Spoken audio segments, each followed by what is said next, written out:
I think when you talk about John, as far as being an appointed and an elected official, you'd be hard-pressed to find anybody that would be, I guess, more qualified, more passionate, more aware of the issues than John, especially in the early 80s. He was appointed to the Forestry Commission, for example, been appointed to the Veterans Committee. He's a past president of the Muirfield Association. When you look at the quality of life in Dublin and the physical beauty of this as a community, John has a lot to do with that. Yeah, when I joined Dublin in 1990, really the biggest challenges were just managing the incredibly rapid growth that the city was going through. Just massive challenges of growth and development. So the big aspects of that time were trying to get the systems in place, the planning established, the policies established to guide growth and development for the city of Dublin. And John was on the Planning Commission at that point in time. Obviously, all growth and development was reviewed by the Planning Commission. So John really played a central role in helping frame the planning and the policies that would guide Dublin's growth and development into the future. He loved to refer to Europe. He said, oh, we want to be landscaping like Europe and the parks and all that stuff. And he really pushed for that and was really proud of that. And he really talked about green space a lot and usable green space. You just don't have a piece of ground sitting somewhere. It should be usable. John would always take a leadership role in things like walkable community, well-planned community, green space, anything with a built environment, a rec center, anything that led to a healthy community. He was involved and passionate about the health of the community, the physical health, the mental health. Again, bike paths, walking paths. He viewed this community as an asset to the region. He wanted to be the best in the region. I started as the executive director of Dublin Arts Council in 2005. And I think John's big contribution was helping us realize 3 on-loan exhibitions. And he convinced council to purchase all of those loan works, which added to the collection instantly, and it was a big success. John was our biggest cheerleader. He was a real champion of the Arts Council. He helped bring public art to many of the parks that you see today in Dublin. I can't thank him enough for all of his work. He was always the first to volunteer. He was always the last to close at night when we were doing events. He was a real champion. The stuff that drove growth and development in the 1990s, when we first worked with John, were really very traditional suburban forms of development, and Dublin did it very, very well. But in 2009, 2010, what became clear was development was changing, economic development was changing, where young professionals wanted to work and live were changing, and Dublin was going to need to adapt in a significant way.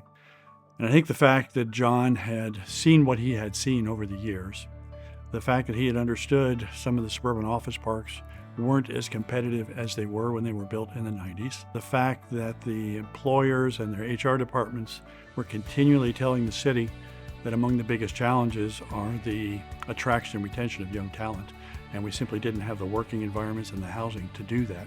All informed, I think, John's view and others that we needed to develop in a big, radically different manner than had been done. I think the city of Dublin owes John Reiner a huge debt of gratitude. I think there are 2 words I would use to describe John. One is imaginative, and the other is selfless. John always puts the city first, the residents, the staff. But I think if residents look around the city today, there are so many aspects of the city that John had a hand in. As our longest serving council member in the history of the city of Dublin, Councilmember Reiner brought a wealth of history and experience to his role.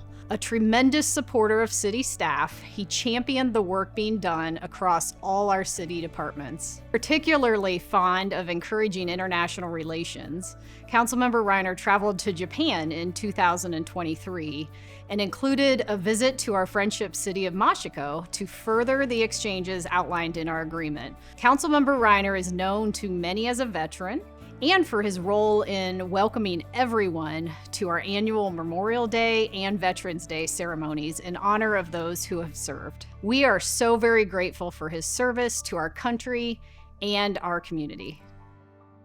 You know, John has just this unbelievable curiosity and this desire to bring new ideas to the community.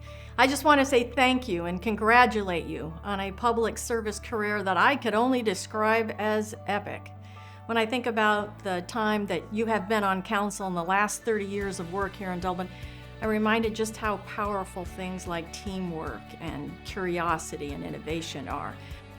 I just would like to thank John for his many, many years of service. I believe he got on council when I was starting college, so he has definitely been on for a long time, spent hundreds and hundreds, probably thousands of hours of his time, and contributed much to the city, and I wish him the very best, and I'm sure we will still see him around, and I hope he finds something fun to do on his Monday nights. John Reiner is a very dear friend of mine, and if it weren't for John Reiner, I myself would not be sitting on council. He's incredibly passionate about the city of Dublin, Ohio. He has served in many capacities over the years. His passion for the city, for the job that he has done on his time in council, is second to none.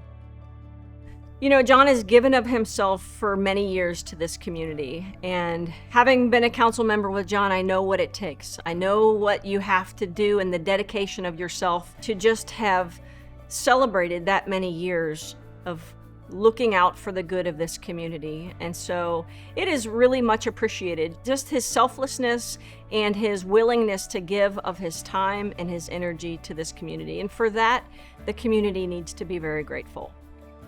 How do you even begin to describe John Reiner? I guess I've always thought of him as a visionary architect whose imagination has helped him turn Dublin into a living work of art. One thoughtful idea, one beautiful detail at a time. He's our very own modern Renaissance man. He's bold in his thinking. He's humble in his spirit. He's visionary, and he's practical. John can talk about the complexities of fine art one moment, and then point out the beauty of a simple rose petal the next. His heart is as large as his imagination, and he lifts people up, and he fights for what matters to him. So here's to you, John Reiner, Dublin's own Renaissance man. Thank you for your creativity, your honesty, your generosity, and your endless pursuit of beauty, wellness, and truth. You've inspired all of us to chase our passions and to challenge the status quo, and to see the world through a richer, more vibrant lens. Your vision and your legacy will continue to shape Dublin for many, many, many years to come.